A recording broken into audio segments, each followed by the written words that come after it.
Mark chapter 5. 2 Kings chapter 4. The wife of a man from the company of the prophets cried out to Elisha, "Your servant, my husband, is dead, and you know that he revered the Lord. But now his creditor is coming to take my 2 boys as his slaves." Elisha replied to her, "How can I help you? Tell me, what do you have in your house?" "Your servant has nothing there at all," she said, "except a small jar of olive oil." Elisha said, "Go round and ask all your neighbors for empty jars. Don't ask for just a few. Then go inside and shut the door behind you and your sons. Pour oil into all the jars, and as each is filled, put it to one side." She left him and shut the door behind her and her sons. They brought the jars to her, and she kept pouring. When all the jars were full, she said to her son, "Bring me another one." But he replied, "There's not a jar left." Then the oil stopped flowing. She went and told the man of God, and he said, "Go, sell the oil and pay your debts. You and your sons can live on what is left." One day Elisha went to Shunem, and a well-to-do woman was there who urged him to stay for a meal. So whenever he passed by, he stopped there to eat. She said to her husband, "I know that this man who often comes our way is a holy man of God. Let's make a small room on the roof and put in it a bed and a table, a chair and a lamp for him. Then he can stay there whenever he comes to us." One day, when Elisha came, he went up to his room and lay down there. He said to his servant Gehazi, "Call the Shunammite." So he called her, and she stood before him. Elisha said to Gehazi, "Tell her, you have gone to all this trouble for us. Now what can be done for you? Can we speak on your behalf to the king or the commander of the army?" She replied, "I have a home among my own people." "What can be done for her?" Elisha asked. Gehazi said, "She has no son, and her husband is old." Then Elisha said, "Call her." So he called her, and she stood in the doorway. "About this time next year," Elisha said, "you will hold a son in your arms." "No, my lord," she objected. "Please, man of God, don't mislead your servant." But the woman became pregnant, and the next year, about that same time, she gave birth to a son, just as Elisha had told her. The child grew, and one day he went out to his father, who was with the reapers. He said to his father, "My head, my head." His father told a servant, "Carry him to his mother." After the servant had lifted him up and carried him to his mother, the boy sat on her lap until noon, and then he died. She went up and laid him on the bed of the man of God, then shut the door and went out. She called her husband and said, "Please send me one of the servants and a donkey, so I can go to the man of God quickly and return." "Why go to him today?" he asked. "It's not the new moon or the Sabbath." "That's all right," she said. She saddled the donkey and said to her servant, "Lead on. Don't slow down for me unless I tell you." So she set out and came to the man of God at Mount Carmel. When he saw her in the distance, the man of God said to his servant Gehazi, "Look, there's the Shunammite. Run to meet her and ask her, 'Are you all right? Is your husband all right? Is your child all right?'" "Everything is all right," she said. When she reached the man of God at the mountain, she took hold of his feet. Gehazi came over to push her away, but the man of God said, "Leave her alone. She is in bitter distress, but the Lord has hidden it from me and has not told me why." "Did I ask you for a son, my lord?" she said. "Didn't I tell you, don't raise my hopes?" Elisha said to Gehazi, Tuck your cloak into your belt. Take my staff in your hand and run. Don't greet anyone you meet, and if anyone greets you, do not answer. Lay my staff on the boy's face."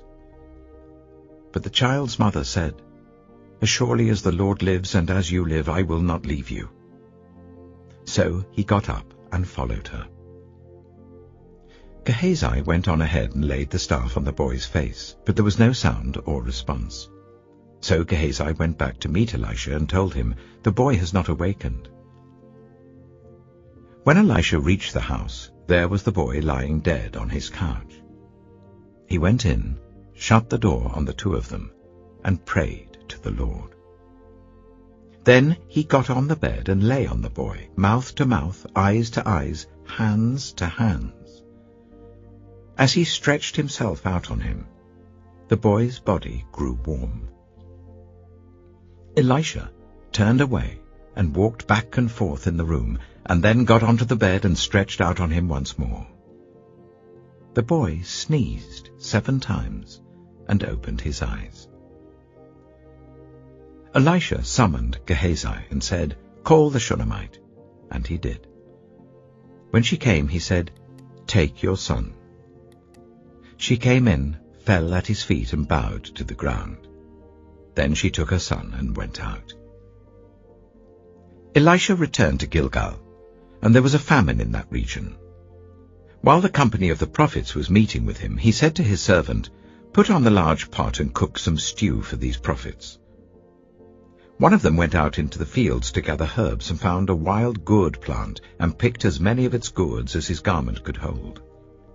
When he returned, he cut them up into the pot of stew, though no one knew what they were. The stew was poured out for the men, but as they began to eat it, they cried out, "Man of God, there is death in the pot!" And they could not eat it. Elisha said, "Get some flour." He put it into the pot and said, "Serve it to the people to eat." And there was nothing harmful in the pot. A man came from Baal-Shalisha, bringing the man of God 20 loaves of barley bread baked from the first ripe corn, along with some ears of new corn. "Give it to the people to eat," Elisha said. "How can I set this before 100 men?" his servant asked. But Elisha answered, "Give it to the people to eat, for this is what the Lord says. They will eat and have some left over." Then he set it before them, and they ate and had some left over, according to the word of the Lord. 2 Kings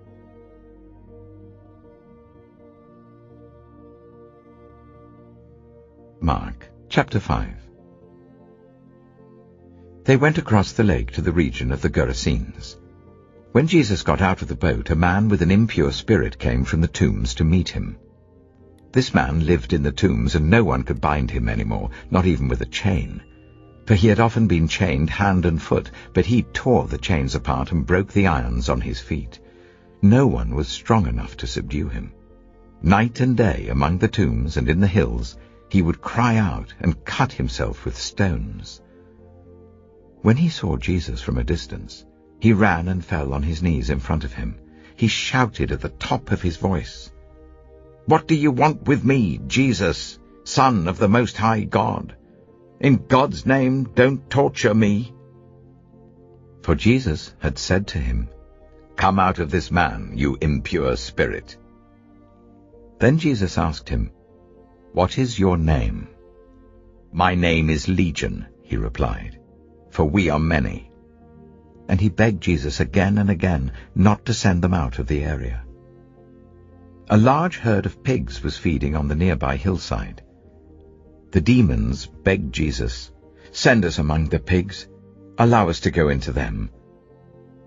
He gave them permission, and the impure spirits came out and went into the pigs. The herd, about 2,000 in number, rushed down the steep bank into the lake and were drowned. Those tending the pigs ran off and reported this in the town and the countryside. And the people went out to see what had happened.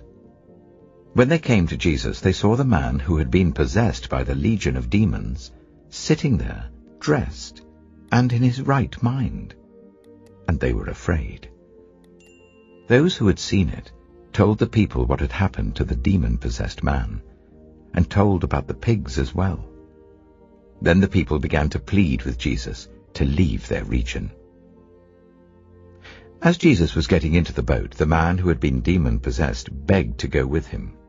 Jesus did not let him, but said, "Go home to your own people, and tell them how much the Lord has done for you, and how he has had mercy on you."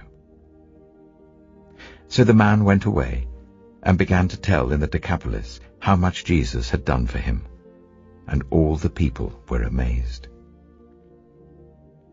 When Jesus had again crossed over by boat to the other side of the lake, a large crowd gathered round him while he was by the lake. Then one of the synagogue leaders, named Jairus, came, and when he saw Jesus, he fell at his feet. He pleaded earnestly with him, "My little daughter is dying. Please come and put your hands on her, so that she will be healed and live." So Jesus went with him. A large crowd followed and pressed round him. And a woman was there who had been subject to bleeding for 12 years. She had suffered a great deal under the care of many doctors and had spent all she had. Yet instead of getting better, she grew worse. When she heard about Jesus, she came up behind him in the crowd and touched his cloak, because she thought, "If I just touch his clothes, I will be healed." Immediately, her bleeding stopped, and she felt in her body that she was freed from her suffering. At once, Jesus realized that power had gone out from him. He turned round in the crowd and asked, "Who touched my clothes?" "You see the people crowding against you," his disciples answered, "and yet you can ask, 'Who touched me?'" But Jesus kept looking around to see who had done it.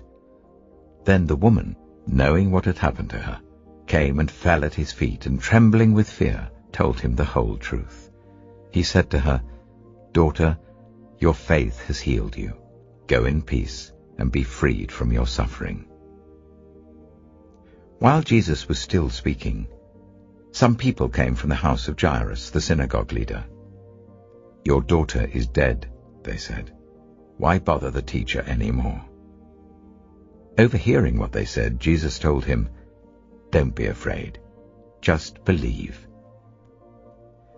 He did not let anyone follow him except Peter, James, and John, the brother of James. When they came to the home of the synagogue leader, Jesus saw a commotion with people crying and wailing loudly. He went in and said to them, "Why all this commotion and wailing? The child is not dead, but asleep." But they laughed at him. After he put them all out, he took the child's father and mother and the disciples who were with him, and went in where the child was. He took her by the hand and said to her, "Talitha cum," which means, "Little girl, I say to you, get up." Immediately the girl stood up and began to walk around. She was 12 years old. At this they were completely astonished. He gave strict orders not to let anyone know about this, and told them to give her something to eat.